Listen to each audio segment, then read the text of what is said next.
একটা জিনিস দেখানোর জন্য আমি ভিডিওটা করছি। যেহেতু বৃষ্টি হচ্ছে, বাড়ি থেকে বেরোইনি, তো ঘরের পুরনো জিনিসপত্রগুলো অ্যাজ ইউজুয়াল নাড়াচাড়া করছিলাম। তো হুট করে সেগুলো ঘাঁটতে ঘাঁটতে একটা জিনিস আমার হাতে এলো, সেটা হচ্ছে এই পুতুলটা। এই পুতুলটা আমার মনে হলো যে এমনি তো রয়েছে, তাও দেখছি অনেক দিন পুরনো বলে এর মাথার কাছে এখান থেকে একটা, মানে যেহেতু পুতুলটা যারা জানো তারা জানো এটা কাঠের, তো মাথার এখান থেকে অল্প একটু ফাটল মতন ধরে গেছে।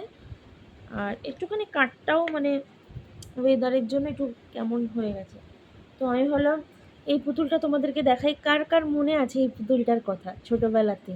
এই পুতুলটার কিন্তু একটা বিশেষত্ব আছে, যেটা হচ্ছে এর ভেতরে ভেতরে ছোট ছোট সাইজের পুতুলগুলো পাওয়া যায়। ওইটা জাস্ট দেখানোর জন্য এটা একটা ভিডিও আমার কাছে থেকে যাক, এই কারণে আমি এই ভিডিওটা বানাচ্ছি।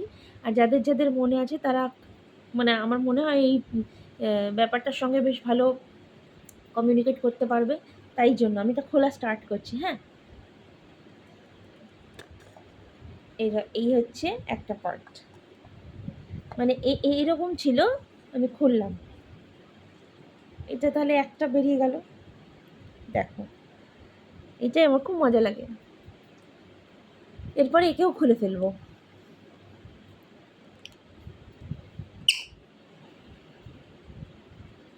এই যে সেকেন্ডটাকে বার করে নিলাম, এটা থার্ড নাম্বার।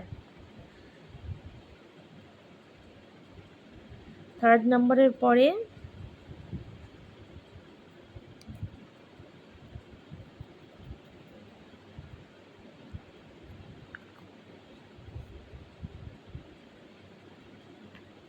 Fourth number. একেও আবার খোলা যাবে। এই যে ছোট্ট বউ পুতুল, একে খোলা যাবে, কিন্তু এর মধ্যে মনে হয় কিছু নেই নাকি, আমি ভুলে গেছি। দেখি না বন্ধুরা, এটা খুলতে তো আমি পাচ্ছি না। তবে হ্যাঁ, এটাকেও খোলা যাবে। মেবি অনেক দিন আটকে রয়েছে বলে মনে হয়, কিন্তু এর ভেতরে আর কিছু ফিল করতে পারছি না যে কিছু আছে বলে।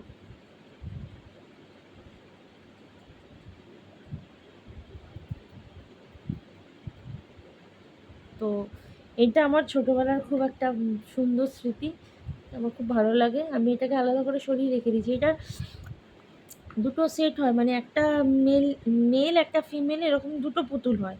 তো আমার মেলটাকে আমি হয়তো নষ্ট করে ফেলেছি বা কোথায় গেছে সে আমি মাথাতেও নেই, কোথায় চলে গেছে। এইটা আমার কাছে রয়ে গেছে, এবং এখন এটা মানে ছোটোবেলায় পছন্দ করতাম কিন্তু যত্ন করতে পারতাম না।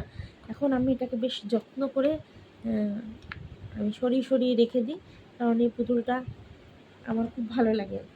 তো আবার এরকমভাবে জোড়া দিয়ে দিচ্ছি। কাদের কাদের ভালো লাগে আর কাদের কাদের মনে আছে এই পুতুলটার কথা, কাদের কাদের ছোটোবেলায় ছিল জানিও।